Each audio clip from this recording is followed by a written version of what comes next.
I'm Anna Webb and I'm at the London Pet Show, and we're going to have a talk about dog training and how it gets the best out of your dog. It's already 3, so we'll talk about him as we talk today, because he's a great example of, you know, taking on a dog that was very, very nervous, a lot of health problems, you name it, and in 9 months he's really come round to be able to come to an event like this. There's no way he could have done 9 months ago, but it takes a lot of time and patience and belief, to be honest with you, because there have been times with Dexter that I thought I couldn't do it. So, you know, so that is Dexter. Molly here is the most famous miniature bull terrier in the world. She is on strike a bit today because she's 13 and feeling a bit belligerent about being here. She'd rather be at home watching telly. So she's like, yes, I'll do it, but how much, you know, how much is it worth? So Mogs, ready? Let's sit. Molly, let's touch. Molly, come on, stand up. You're being really... Molly, touch. Thank you. It was a slight touch. Right, Matt, maybe if I... Thank you. Right, now then, nudist capoodle. So Molly is 13. She's appeared on the Alan Titchmarsh show with me as pet experts, and we co-host a weekly radio show on BBC London called The Barking Hour. And Molly really was the main inspiration for that, and that's now been running for nearly 6 years actually. The only radio show in the world for dogs and their people. So, why train your dog? Well, one quick example of this is, here is Molly, she's 13 and she is well trained, and hopefully she will show that. And do you know what? I have to accept the cruelest act of fate, which is none of us live forever.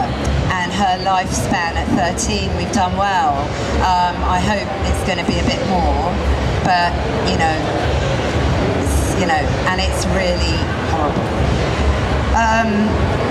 But at least I'm going to be able to look back and think, wow, you know, we did the Titchmarsh show, we were at the National Pet Show, and we've done loads, and that's because she's trained. So training your dog, believe me, is worth loads, all the tea in China. So in this day and age, training your dog, I feel, is more important than ever before. I mean, apart from the fact that trained dogs are happy dogs, because trained dogs are engaged dogs, trained dogs are focused dogs, trained dogs respect you, the owners of trained dogs tend to be happier as well. I mean, we all remember Fenton, you know, and poor Fenton's owner. I mean, my heart went out. I mean, everyone was like laughing about it and so on. But I felt really sad for Fenton because his owner truly let him down, which we're going to talk about in my next little chunk. He set him up to fail that day, and he really did it in style, you know, and luckily, you know, nothing really bad happened. The other reason to train your dog in this day and age is there's so much, I call it anti-dog legislation going on. I mean, we're already less than a year away from compulsory microchipping being introduced in a bid to make dog ownership more accountable. Okay, and that's because a lot of dogs are not trained in this country and can pose a nuisance to other people. They can hurt other pets. You know, they've bitten people. We all know the headlines.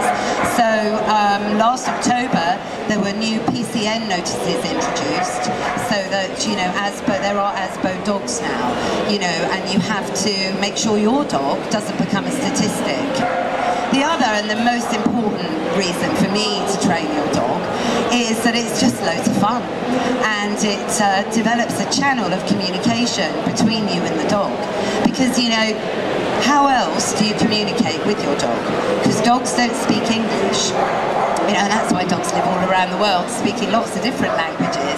It's because they like to work for their owner and please them, and then receive the rewards for doing something good for you. Makes you happy, makes them happy, and it's man's best friend working in total, you know, real time. That's why I love training dogs. It is good fun. And it's so rewarding, you know, it actually kind of boosts your own confidence. So little Dexter, as I said, didn't know anything. And now, just like this, hi, Dexter, touch, touch, hi, good. You know, he can do that with a lot of distraction, so I'm quite chuffed. The important thing, top tips, you know, you might think, oh my gosh, training, I haven't got the time, I don't know where to begin, it's really hard. How do you do it? Well, step one is, I think it's really easy to train a dog. It's all about turning your dog's world into a game that's based on rules set out by you, obviously, and teamwork, and that's you and the dog. And once you've cracked that, you know, the sky really is the limit. But it's important to remember a few key things. I won't talk about it for too long because it's too much to absorb. But never set your dog up to fail, like Fenton's owner. Fenton clearly wasn't that great at doing the recall. So while he was off the lead in Richmond Park, when it's quite known there's lots of deer around, he was clearly not desensitised to livestock, let alone deer in particular. So it all got out of control. It could so easily have been avoided by simply putting Fenton on a lead. You know, so who's the bad person in that relationship? The next thing is, keep training sessions short and always quit training on an up. Use food, but also don't be afraid to not use food, and just use praise and a tickle behind the ear as well, and integrate both. Otherwise you just get a dog that's been bribed and corrupted, which is not what you want. So really a dog should do something for no food, because they want to do it to please you. Let's see. Dexter, ready? A quick down. Good down, holding down. No, in down. He's down. Lovely down. Now if Dexter was a bit belligerent about that down then, in down, see how I'm on him, as it were. You know, I'm looking at him, I'm now totally looking at Dexter. So to quit this on and up, if that hadn't been going awfully well, I would just simply do this and end the training session. Dexter, ready, sit. Good. Then we praise with a little bit of food. So tasty. So we always quit on and up. Very nice. The other main point about training is, you know, to know that you can take on a rescue dog and you can turn them around. You can train an old dog new tricks. So it's not, you know, oh well, I didn't have him as a puppy and that's why he's so terribly badly behaved. That's not an excuse.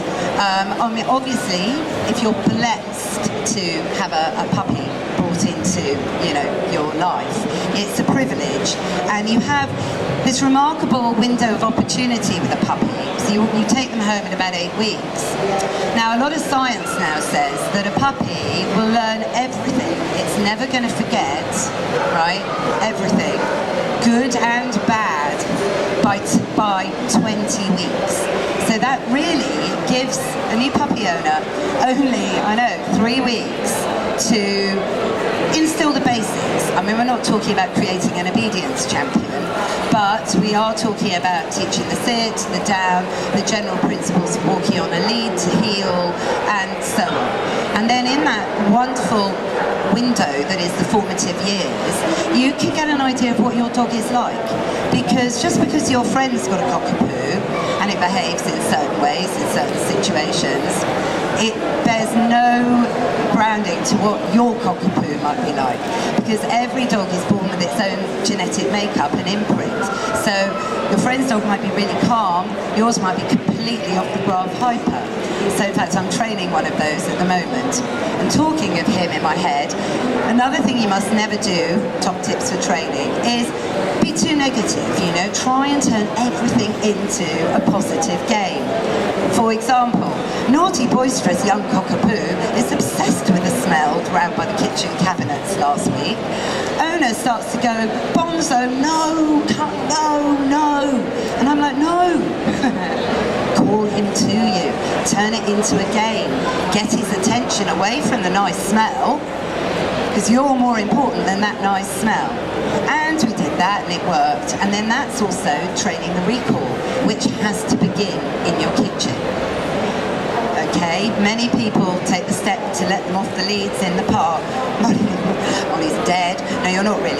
Molly, come on, sit up. Come here. Do you want to come and sit on my knee for a minute? Which is quite nice. There we are. You can come and sit here and look at the audience and be the grand dame. That's right. And then Dexter, you're going to come up here. Might be slippy, but oh yes, we've done it. Very nice. Oh, very good. This is nice, isn't it? We're like a family on a bench. In fact, we are. So you never want your dog to fail. So if you're teaching your dog to walk backwards, which Molly could do on a good day, but I don't think it's going to be today, sadly, you don't want to do it so that if she takes 2 steps backwards, she's going to crash into the kitchen cabinet, okay? So teach her where she's got space to go backwards. Seems obvious, but, you know, you'd be surprised. So yes, so these are some of the key points to mention when you're training. Now, as your puppy develops, and by about 4 months, you're going to think, gee whiz, you know, Caesar Milan, eat your heart out, I am the dog whisperer. This puppy couldn't be better behaved. It's the perfect puppy. Then it hits adolescence, and, you know, teenagers, I think we've got a couple. It's like rebellion. You want me to sit? Have you gone mad? I want to run over there and meet that crazy poodle. And you're going to have to work really hard. And in fact, eat humble pie and begin again. And it's about really, really, really keeping on top of your adolescent until the dog's about 18 months, sometimes 2. It varies. Every dog is an individual. But then a young adult, you know, crumbs, they're really impressionable. They want to go out and see the world. And you might need to introduce some dog sports like agility. Oh God, Dexter, uh-oh, that was bad. I knew it was Skiddy. He's brave. Touch, good, he's fine. There we are. Why don't we sit? Oh dear, no. Come and sit. Sit. Binking. No, sit. This is all shaking out. There's a bit of a calming signal going on. He's a bit freaked out, but best not to reward it. Carry on regardless. Yes, you see, so I haven't rewarded. I haven't gone, oh, Dexter, crumbs, are you alive? Because that would then heighten his feeling of fearfulness and insecurity, and he's probably a little bit embarrassed. You know, I believe dogs can feel embarrassed like us, so it'll pass.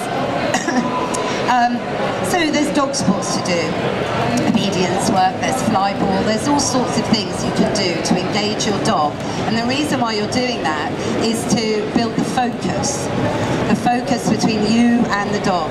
Because for a successful relationship of letting your dog off the lead in the park and wherever, you are going to need to be more interesting than squirrels, than rabbits, than other dogs, than picnickers. We're coming up to picnic season, to picnickers in the park, and so on.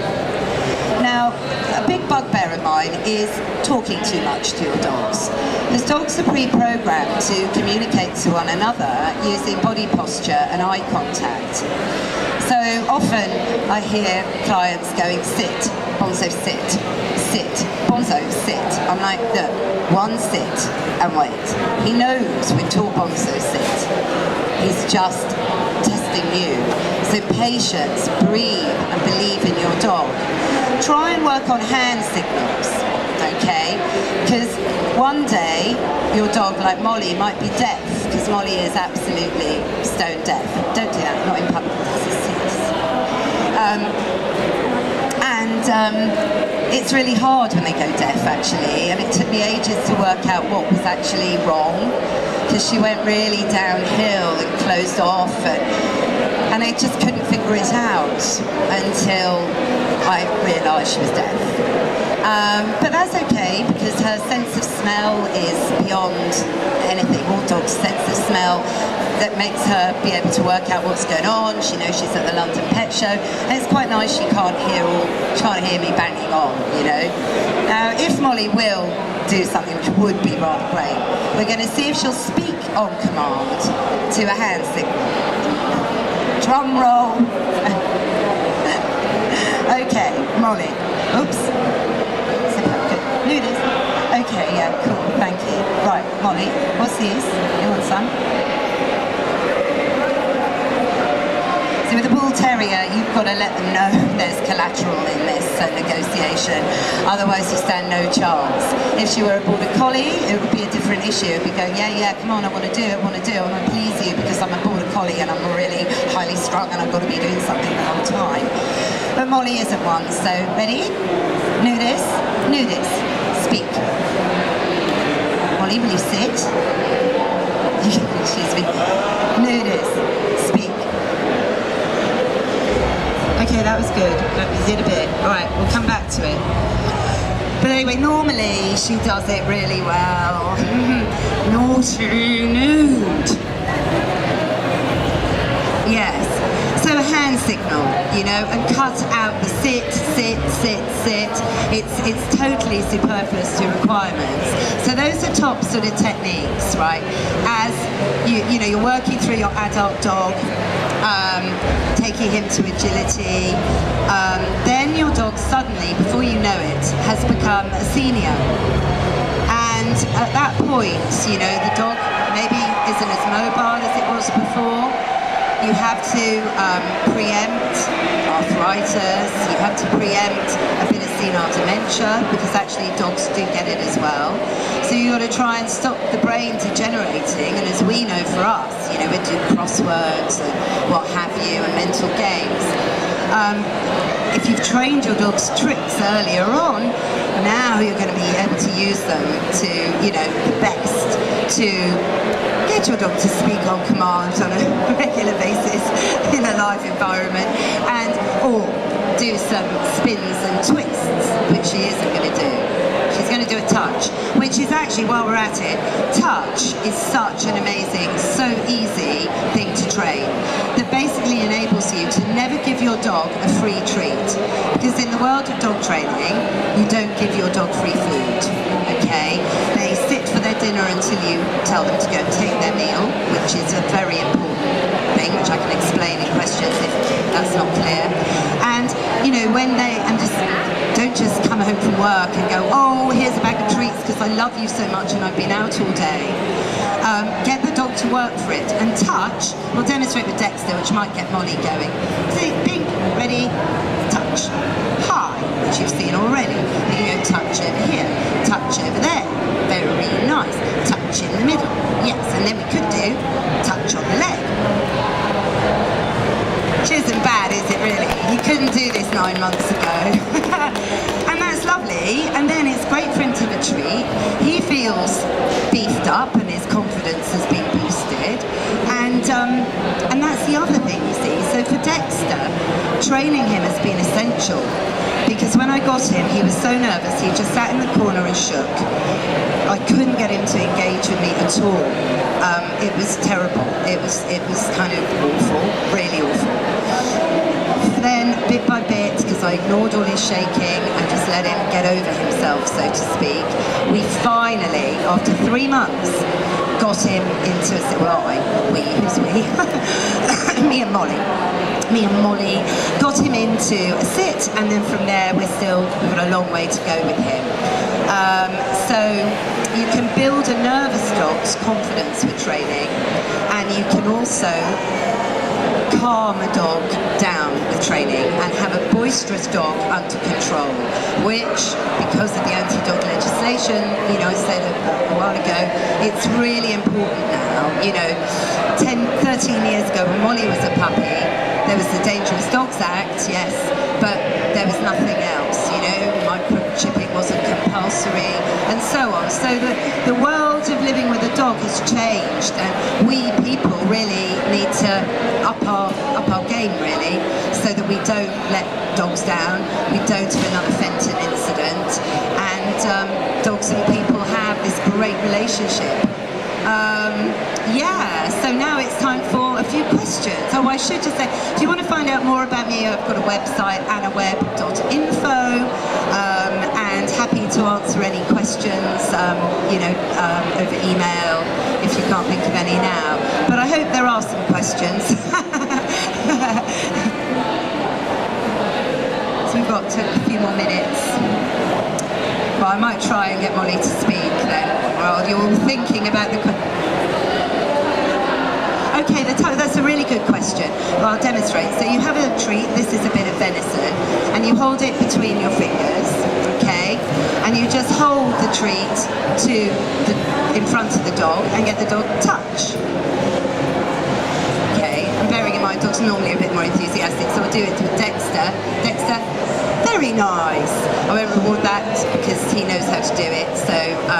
And so you use food and touch, and then you give the dog that treat. You repeat again a few more times with the food being in your fingers. Then you do it without the food, and he'll be liking this now because, as we said, turn your dog's world into a game. It's now become a game. This is funny. I quite like this. I've got my owner's attention.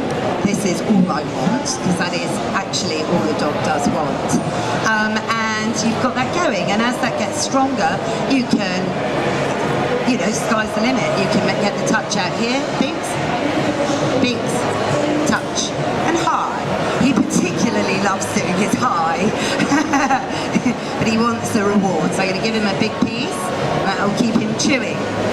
Chewing is actually an amazing behavioural aspect of dogs, by the way. Dogs need to chew, end of story, full stop, new paragraph, and that's because it not only helps their teeth, keep them clean, keep their gums clean, it releases happy hormones in the dog's head, so, it relaxes them, and it strengthens their jaw muscles, and dogs are happy when they're chewing something appropriate. Yes. Any other questions?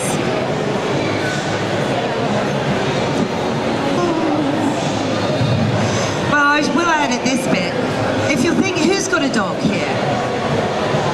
Okay, who's thinking about getting a dog?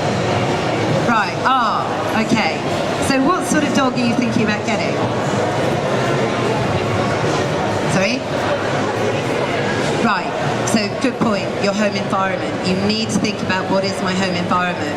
Do I have a garden? Don't I have a garden? What about your lifestyle, your work commitments? Are you home in the day, or... So it's very important, particularly with a puppy, to maybe take time off so you can spend time with your little pup and do what we were saying, build the building blocks, the foundations to the house that you're building. And choose a dog that suits your energy levels, so Huskies are very popular at the moment. I mean, they're stunning dogs, they're beautiful looking, they're amazing. However, they're sled dogs that are supposed to live in the Arctic, not in central London.